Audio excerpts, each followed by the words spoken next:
विधानसभा चुनाव की असम और पश्चिम बंगाल में चुनावी घमासान के बीच प्रधानमंत्री नरेंद्र मोदी आज दोनों राज्यों में धुआंधार चुनावी दौरा करेंगे। पश्चिम बंगाल में पीएम जहां एक रैली करेंगे, वहीं असम में पीएम की 2 चुनावी रैलियां होनी हैं। आज सुबह 11 बजे पीएम पश्चिम बंगाल के कांथी में चुनावी जनसभा को संबोधित करेंगे। पूर्वी मिदनापुर में 15 विधानसभाएं हैं। यह इलाका टीएमसी का गढ़ माना जाता है, लेकिन बदले चुनावी समीकरणों में इस बार बीजेपी को यहां से काफ़ी उम्मीदें हैं, क्योंकि टीएमसी के शुभेंदु अधिकारी, उनके सांसद पिता शिशिर अधिकारी भी इस बार भाजपा से चुनावी मैदान में हैं। पीएम आज असम के लखीमपुर भी जाएंगे, जहां दोपहर बाद पीएम की चुनावी सभा होनी है। असम में पीएम की दूसरी जनसभा शाम को सिबझार में होगी। केंद्रीय मंत्री और भाजपा के वरिष्ठ नेता अमित शाह आज केरल में रोड शो और चुनावी रैली को संबोधित करने वाले हैं। अमित शाह कोट्टायम और कोल्लम जिले में चुनावी रैली को संबोधित करेंगे। एनडीए आज शाम को केरल विधानसभा के लिए अपना घोषणा पत्र तिरुवनंतपुरम में जारी करने जा रहा है। भाजपा के वरिष्ठ नेता और केंद्रीय मंत्री प्रकाश जावड़ेकर इस घोषणा पत्र को जारी करेंगे। तो आज का दिन काफ़ी महत्वपूर्ण है। अगर असम और पश्चिम बंगाल के लिहाज से हम बात करें तो दोनों जगहों पर आज प्रधानमंत्री की रैली है। उसके अलावा विभिन्न राजनीतिक दलों के कई बड़े नेता दोनों जगह रैलियां करने वाले हैं। योगेश शीतल असम के लखीमपुर से हमारे साथ जुड़ रहे हैं, हम उनसे बातचीत करेंगे। योगेश, पश्चिम बंगाल के बाद आज प्रधानमंत्री की असम में 2 रैलियां होने वाली हैं। क्या कुछ तैयारियां वहां पर आप देख रहे हैं? देखिए, जो रैली को लेकर कई तरह की तैयारियां जो स्टेट बीजेपी की तरफ से यहाँ पे की गई है। खासकर अगर हम लखीमपुर क्षेत्र की बात करें, उन क्षेत्रों की बात करें जो कि अपर असम में आते हैं, तो वहाँ पे कई ऐसे मुद्दे हैं जो कि जिन पे पूरा चुनाव एक तरीके से कहें तो वो तय करेगा कि इन सब मुद्दों को लेकर पार्टियों का जो रुख अब तक रहा है उसको जनता ने कैसे लिया है। तो कहीं ना कहीं आज जब प्रधानमंत्री रैली को संबोधित करेंगे लखीमपुर में, लखीमपुर से सटा हुआ एक गाँव है बहुपुरिया, वहीं पर बेसिकली ये रैली है। दोपहर में 3 बजे के करीब जो है वो ये रैली वहाँ पर आयोजित है। उसके बाद दूसरी रैली जो है वो बोकाघाट के पास जो है अलग कंस्टिट्यूएंसी में वो रैली है जो कि 5 बजे है। तो कुल मिलाकर 2 रैली जो है आज प्रधानमंत्री खुद संबोधित करेंगे। इसके अलावा हमने देखा था कि पिछले दिनों कल योगी आदित्यनाथ जो है उन्होंने भी एक रैली को संबोधित किया था। जो सदर्न पार्ट है वहाँ पे रैली, जो बैराक वैली है वहाँ पे उन्होंने सिलचर में एक रैली को एड्रेस किया था। इसके अलावा अगर इंपॉर्टेंट डेवलपमेंट की बात करें तो कल जो है भारतीय जनता पार्टी ने अपना घोषणा पत्र जो है वो भी जारी कर दिया। जो मैनिफेस्टो है कुल 10 बिंदु उसमें रखे गए हैं। सीए का उसमें सीधे तौर पर जिक्र नहीं किया गया है। जो पत्रकार थे उन्होंने जब सवाल किए तो उनको ये कहा गया कि केंद्र जो पार्लियामेंट का कानून है और फिर समय के साथ जो जिस तरीके से प्रोसीजर है उसको फॉलो किया जाएगा।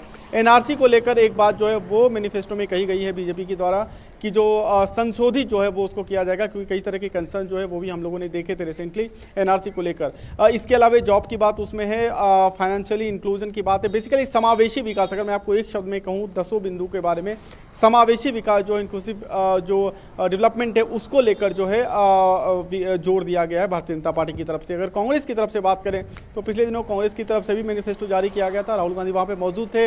उनकी तरफ से जो है अलग अलग मुद्दे किए गए हैं। जो सबसे पहला मुद्दा कांग्रेस की तरफ से कहा जा रहा है चुनाव में वो ये कि सीए को लागू होने यहाँ पे नहीं दिया जाएगा अगर कांग्रेस अगर आती है। इसके अलावा अन्य कई सारे मुद्दे हैं, मसलन टी वर्कर्स के वेजेस का इशू है, 2000 रुपये मदद देने की बात है महिलाओं को। इसके अलावा इलेक्ट्रिसिटी को लेकर बात है कि इलेक्ट्रिसिटी का जो 200 यूनिट तक है उसको एग्जेम्प्ट किया जाएगा। 5 लाख जॉब देने की भी बात है।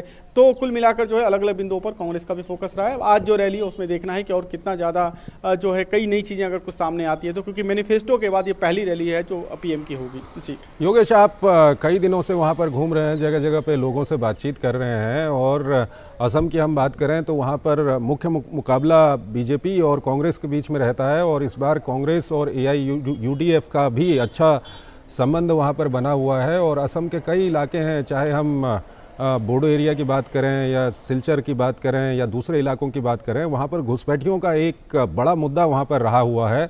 इस सब को देखते हुए ये मुद्दा किस तरह से वहाँ पर उभर के आ रहा है?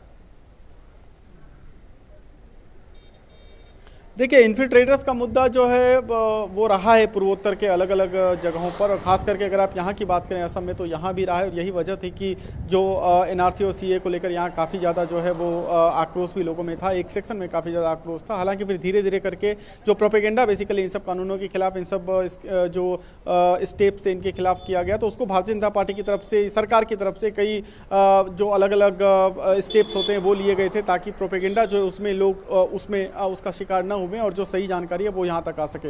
दूसरी बात, अगर आप इस चीज़ की अगर पर्टिकुलर बात करें तो जब अमित शाह ने एक रैली संबोधित की थी वहाँ पे ये अभी शाबुआ में ये एक कंस्टिट्यूंसी थी, मैं अभी उसका नाम जो है वो भूल रहा हूँ अभी, जो उन्होंने वहाँ पे एक रैली वो धेमाजी में उन्होंने एक रैली को एड्रेस किया था, वहाँ पे उन्होंने इन्फिल्ट्रेटर का इशू जो है वो भी उठाया था। कुल जी।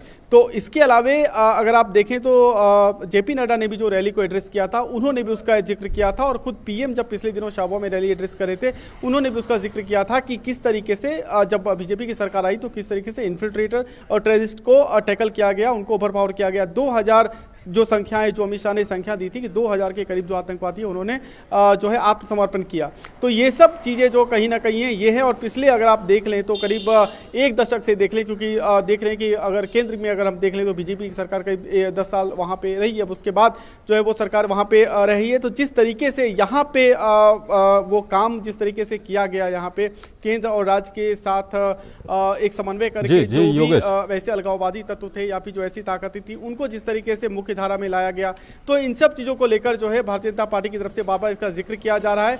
और कहीं ना कहीं जो है यहाँ के लोग भी हैं, अगर आप अलग अलग क्षेत्र की बात करें, ब्रह्मपुत्र वैली की बात अगर आप करें या फिर आप बैराक वैली की बात करें, तो जहाँ पे अशांति थी कुछ जगहों पर, वहाँ पे धीरे धीरे करके जो है वो विकास की प्रक्रिया शुरू हुई है। कई सारी योजनाएं जो है वो यहाँ पे चल रही है, जो शिक्षा है, रोजगार है, इन सब चीज़ों पे अब यहाँ पे बात हो रही है। तो जैसा कि आपने कहा कि इन्फिल्ट्रेटर का जो इशू है वो है यहाँ पे, लेकिन अभी जो है वो इशू धीरे धीरे करके जो है वो काफ़ी हद तक जो है वो अब हम कह सकते हैं काबू में आ गया, और विकास की जो एक धारा है वो उसमें अब नॉर्थ ईस्ट और खास करके असम को जुड़ा हुआ योजनाओं के जरिए देखा जा सकता है। जी ठीक है, शुक्रिया आपका योगेश इस जानकारी के लिए। और असम के बाद